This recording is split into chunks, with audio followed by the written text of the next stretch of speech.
Drawing Piala AFF atau ASEAN Cup kembali mempertemukan Indonesia dengan Vietnam. Bagaimana peluang dan apa yang menarik dari pertemuan kedua negara ini? Kita akan membahasnya bersama Bung Alif, pengamat sepak bola dari Jakarta. Halo Bung Alif, selamat pagi. Halo, Helen, apa kabar? Apakah suara saya terdengar? Terdengar dengan baik. Terdengar ya. Gimana kabarnya Bung Alif, sehat? Alhamdulillah. Gimana teman-teman di JTV semua? Mas Rosi sehat ya? Sehat, sehat. Kita semua sehat. Baik, Bung Alif, saya ingin bertanya nih. Menurut Bung Alif, AFF telah melakukan drawing dan menempatkan Indonesia di grup B bersama Vietnam, Filipina, Myanmar, dan Laos. Bagaimana pendapat Bung Alif tentang grup B ini?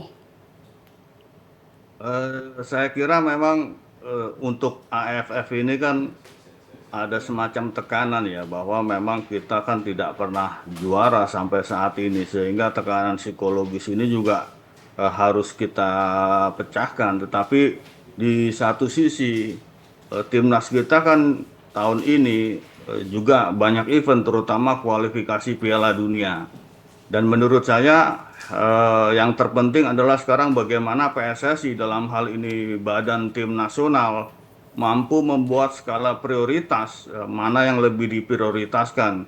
Dan saya melihat bahwa kualifikasi Piala Dunia tetap menjadi yang utama ya, yang prinsip yang utama, meskipun AFF ini juga sejak 2016 ada hitungan ranking FIFA, tetapi kan hitungan ranking FIFA di AFF ini tidak sebesar di kualifikasi Piala Dunia. Bukan berarti kita mengecilkan AFF, tetapi karena eventnya ini bersamaan di tahun yang sama, tentu yang harus dilakukan adalah bagaimana skala prioritas terhadap tim nasional kita, termasuk skuadnya dan mungkin juga pemilihan dari pelatihnya. Apakah memang nanti tetap Sintayong atau bagaimana? Saya kira ini yang menarik untuk kita tunggu ya, Helen. Ya, benar sekali Bung Alif. Baik, untuk Indonesia kembali berjumpa dengan Vietnam. Ini merupakan pertemuan ketiga ya di tahun 2024 ya. Nah, setelah Betul. kualifikasi Piala Dunia dan Piala Asia U23 ini, bagaimana menurut Bung Alif?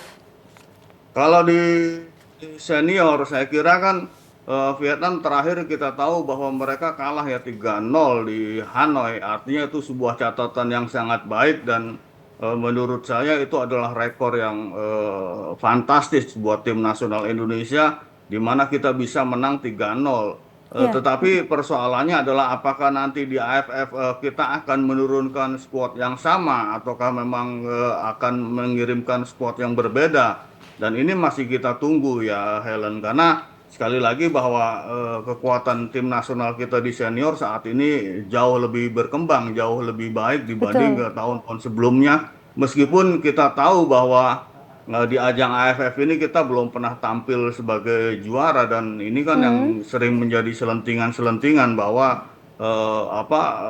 beberapa pihak berharap untuk kita menjadi juara AFF, dan saya sepakat hal itu. Hanya memang di tahun ini sekali lagi kita juga harus fokus mana yang lebih harus kita prioritaskan dalam hal untuk mengembangkan timnas di tahun ini ya, Helen. Betul. Berarti kita doakan yang terbaik aja ya untuk Indonesia ya. Saya kira harus segera diputuskan juga bahwa kita akan mengirim tim yang apa untuk di AFF dan juga untuk di kualifikasi Piala Dunia. Karena bagaimanapun stok pemain kita kan juga banyak. Tetapi sekali lagi dengan tidak mengecilkan arti AFF, bahwa tim nasional sebaiknya fokus untuk hal-hal yang lebih besar ya. Karena kualifikasi Piala Dunia ini kan kita kemungkinan besar juga akan berpeluang lolos ke babak selanjutnya atau di putaran ketiga ya, Helen. Oke, baik. Ini Bung Alif, dari 4 tim di grup B ini, Vietnam kan menjadi lawan terberat ya. Apalagi pelatih Ya. Vietnam juga asal Korea Selatan. Ya kan ya? Ya. Oke, bagaimana peluang Indonesia di grup ini kira-kira menurut Bung Alif?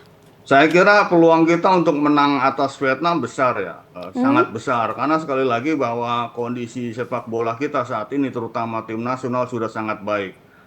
Hitung-hitungannya begini, kalaupun kita mengirim tim yang ada saat ini, katakanlah 70% atau 80% tim yang dikualifikasi Piala Dunia, mereka sudah terbukti kualitasnya. Tetapi kan ini ajang AFF, belum tentu pemain-pemain abroad itu nanti bisa bergabung kalaupun dipanggil. Nah, Kemudian kalau kita melihat lagi pemain-pemain yang lain, katakanlah ya misalnya Rahmat Irianto, ada Fahrudin, mungkin yang terbaru ada Malik Rizaldi yang bisa dipanggil di timnas, dan juga mungkin ada Maklok dan yang lain-lain yang tidak dipanggil atau tidak masuk dalam skuad kualifikasi Piala Dunia. Saya kira potensi dan kekuatan mereka juga sangat-sangat baik ya Helen.